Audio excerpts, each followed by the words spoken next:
So here is a quick little video about RF transmitter that I have already built. I have shown you in a previous video this oscillator stage. Here I am using a BD139 transistor. Here is a crystal of 3.57945 megahertz, and here is the oscillator section, and it's a very basic RF oscillator. And here is the switch that connects the oscillator ground lead to actual supply ground, and that's how the oscillator section operates. And here is a output stage. Here is a MOSFET that you can see, and a light bulb that I am using right now as a dummy load to represent you that the RF generation is happening. As you can see, the if I separate the MOSFET section, so this is the power MOSFET that I'm using right now, and the MOSFET, the name of this number of this MOSFET is actually the PF55N60. So it's not the RF level MOSFET,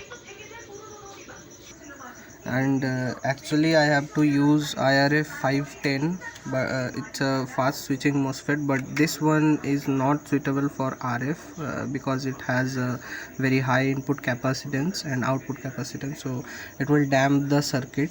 But in this thorough demonstration I have used this just to test out the circuit, the power amplifier stage. Here is a toroid that I have found on old CFL bulbs. I have couple of toroids laying around, and you can make one of the toroids that, as you can see, these kind of material, that toroid ferrite material that this toroid has. It's a high frequency material, so you can use that.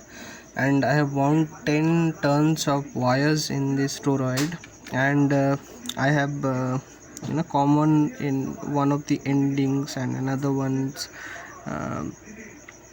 starting. I just connect those things, and that is connected to the drain terminal, and the source terminal is obviously in ground, and I have used a 1k resistance to actually the source terminal or ground terminal to the MOSFET. And the coupling between this oscillator section and this MOSFET is done by a ceramic capacitor 210 something, like you can see 22.1 in this value, and 2 to 3.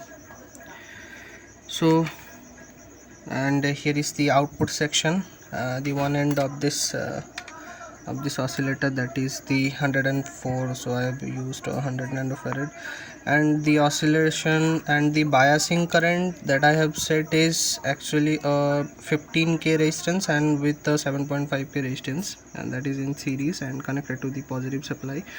It's a very basic design, and I will show you the output actually. And I have also built a RF probe that you can see, that will show me that the RF wave is being generated. I have already shown in my previous video. You can go ahead and see that video, but I have also concealed this into a small pen's cap, and I isolated so that it doesn't get damaged by external forces. And you can hold one of the end, and you can probe around. You can see the RF energy is being transmitted. So in my power supply that I have used a very homemade, very crude little power supply with a transformer. It has a very shitty kind of power output, but it will get the job done. It will show me the amperage and the voltage, so it will damp so much. The current limit kicks in, and it will show me, it will cut. I have cut the threshold to 44 something milliampere, so 444 milliampere. So you can see I will power up the circuit, and I will show you the output.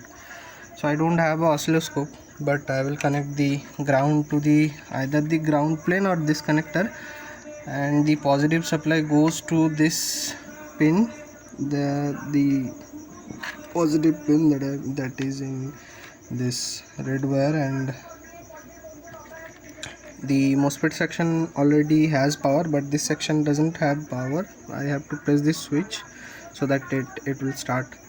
So I have pushed down the switch, and if you notice the power, then I'm clicking, that is drawing 37 milliampere, 370 milliampere, 0.3 ampere or something. And here is the output. And if I connect a light, this is a 12 volt light, obviously, because I am using 12 volt supply. If I power this up, if I can get the connection right, and it will light up the 12 volt. As you can see, the output I am taking is this. After this 100 nanofarad capacitor, and across the ground pin and this output pin I am drawing current, and also so I'm not making a nice contact, but I have connected the output to this very stably. And if I press the switch, the oscillator section start switching, and the MOSFET section is also started switching, and you can see the amperage drawing is 0.5 ampere or something. As you can see, drawing about 5 watt or something, and its output stage of 5 watt, and this light bulb is glowing. As you can see, I'm not connected to any supply, that is solely on this capacitor. If you can see the capacitor, you can see 104 this capacitor, as you can see. And if I press this switch, it will the RF energy enough to light up this conduction lamp. So that is the circuit, and I will show you the circuit diagram of it.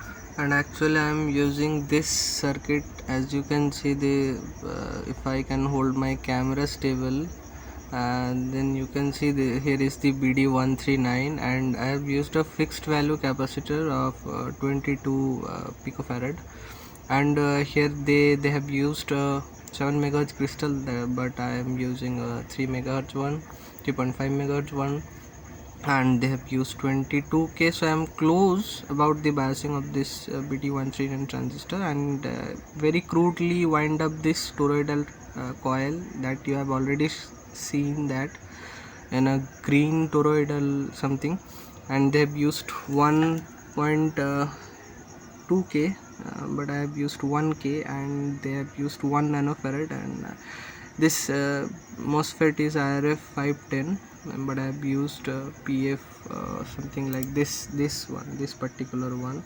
As you can see, it will work, but that would be very inefficient, and that might load the load the circuit a bit too much. And here is the output filter section, but I am not using it. I just connected the load across this two nodes to represent you that I am making RF energy. And they have used 12 volt. It's a Hackaday article, you can check out. Just search for 10-minute QRP transceiver or QRP transmitter, you will find this. So this is a very quick little video that I have shown you how you can build it at your home, and it will work.